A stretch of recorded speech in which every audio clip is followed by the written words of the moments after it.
Você ouve agora o projeto Leitura Gazeta do Povo. Informação clara, conteúdo aprofundado e uma experiência que te acompanha onde você estiver. Como sites de pornografia lucram com vídeos de estupro e abuso sexual. Reportagem de Maria Clara Vieira, publicada pela Gazeta do Povo em 16 de maio de 2021.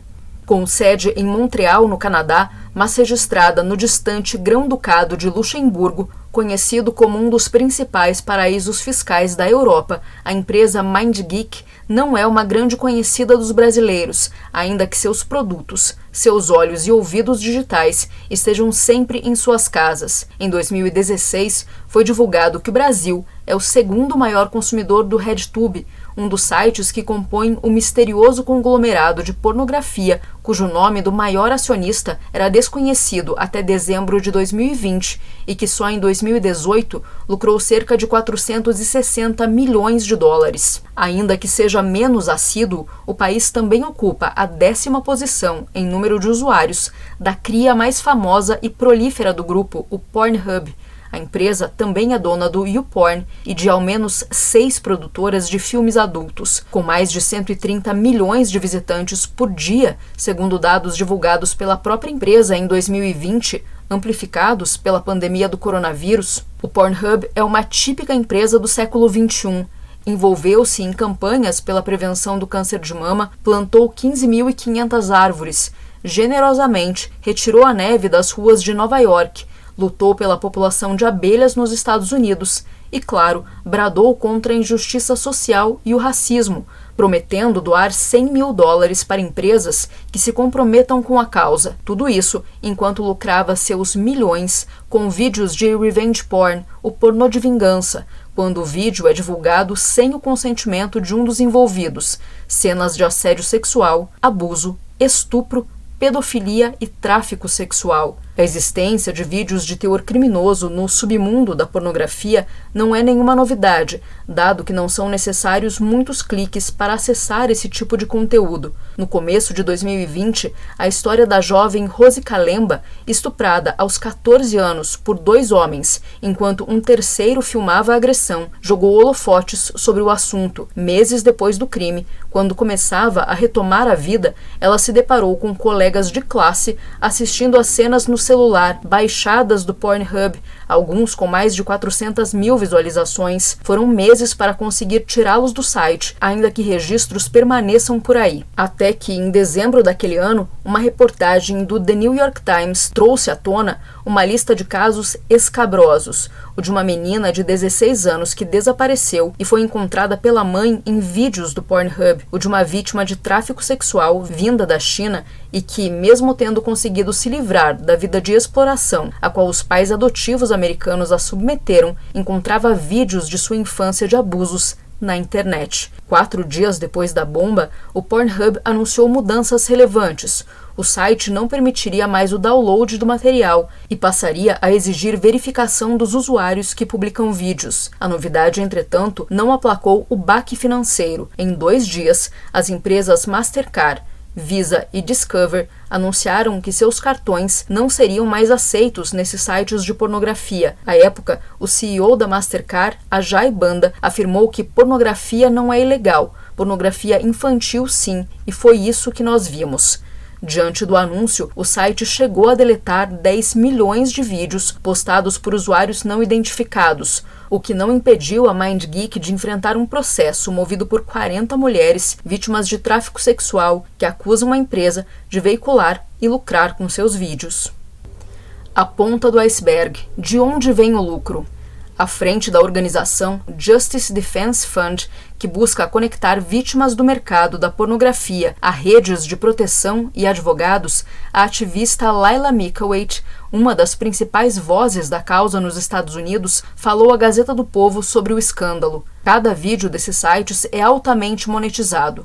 Recentemente, o CEO do Pornhub confirmou que cerca de 50% do faturamento da empresa vem de publicidade. Ou seja, se você está assistindo a um vídeo de estupro e há uma propaganda ao lado, eles estão faturando. Eles também ganham dinheiro com assinaturas premium. Por $9,99 pode-se assistir cenas de abuso infantil ou câmeras escondidas em banheiros femininos. Há também uma modalidade que permite que cerca de 100 mil membros vendam vídeos para o público e o Pornhub ganha 35% do lucro. Já soubemos de casos de menores de idade que foram literalmente vendidas nesses sites, explica a ativista.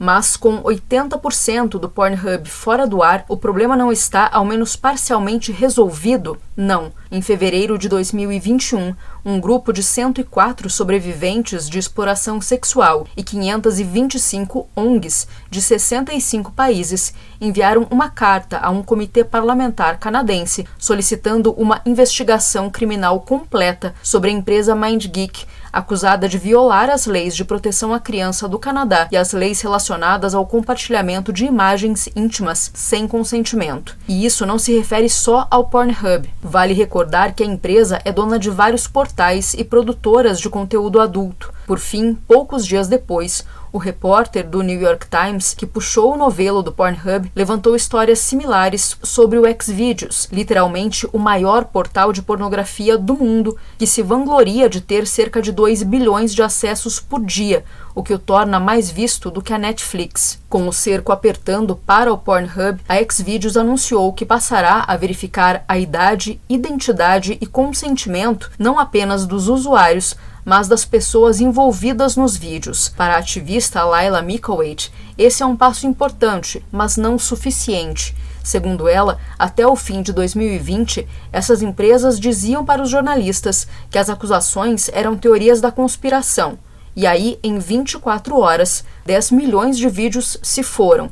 Eles ligam para o dinheiro e o Google é a sua principal fonte de renda, explica. É preciso que mais empresas façam como a Mastercard e que o governo crie uma legislação exigindo a verificação do conteúdo produzido e publicado nesses sites, não apenas dos produtores, defende ela. Há ainda a responsabilização criminal. Uma punição branda para essas empresas é um tapa na cara das vítimas que tiveram as vidas destruídas.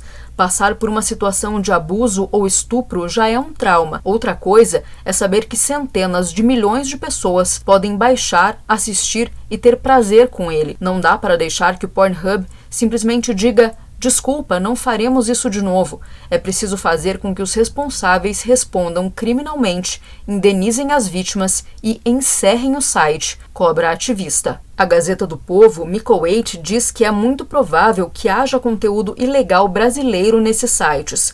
Além de heavy user de pornografia, o público brasileiro tem demonstrado gostos problemáticos. Há anos o termo novinha está no topo das buscas dos brasileiros no Pornhub. Pela ferramenta de tendências do Google, a reportagem verificou que no período de um ano, as principais pesquisas relacionadas à busca pelos termos Xvideos novinha denotam demandas mais específicas.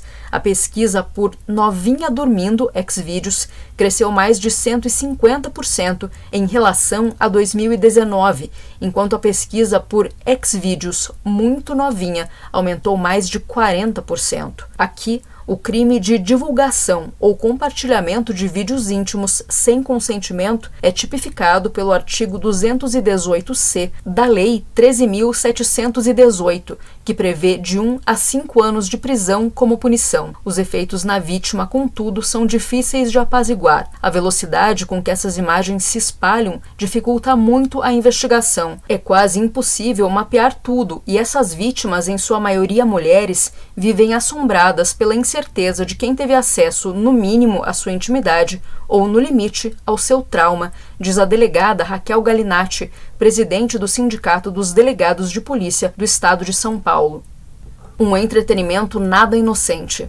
Pode-se argumentar que os crimes relatados até aqui são problemas isolados, a serem resolvidos através de regulamentação e vigilância adequadas. Entretanto, há muito sabe-se que o fomento ao abuso, à violência e a práticas sexuais cada vez mais perversas não são um problema ocasional da pornografia, mas estão no cerne da sua indústria. Um estudo abrangente, publicado em 2021 no The British Journal of Criminology, descobriu que 1 em cada 8 vídeos em 3 grandes sites, Xvideos, Pornhub e Xhamster, retrata violência sexual ou conduta não consensual, ainda que de forma fictícia.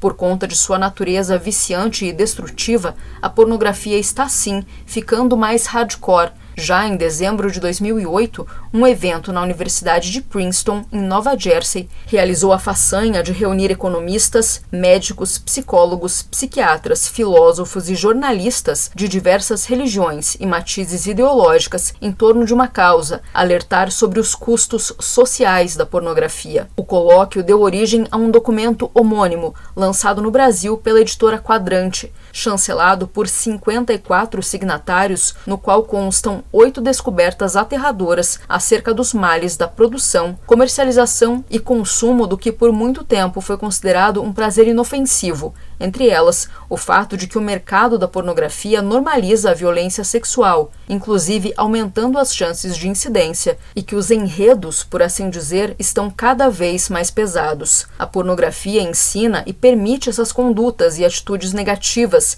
além de servir de gatilho para elas. Seus danos são observáveis em homens, mulheres e crianças e em adultos casados e solteiros, acarretando comportamentos patológicos, ilegais ou ambos, escreve Mary Ann Leiden, diretora do Programa de Trauma Sexual e Psicopatologia da Universidade da Pensilvânia. Diante das evidências, o filósofo Roger Scruton, um dos signatários do documento, afirmou que o consumo desse tipo de conteúdo destrói a capacidade de ter relacionamentos sexuais amorosos. Ainda assim, falar sobre os custos sociais da pornografia, uma pauta que deveria unir defensores dos direitos humanos de todos os espectros, continua soando careta. Você ouviu a reportagem Como sites de pornografia lucram com vídeos de estupro e abuso sexual, publicada pela Gazeta do Povo. A leitura é de Cristina Cessiucchi.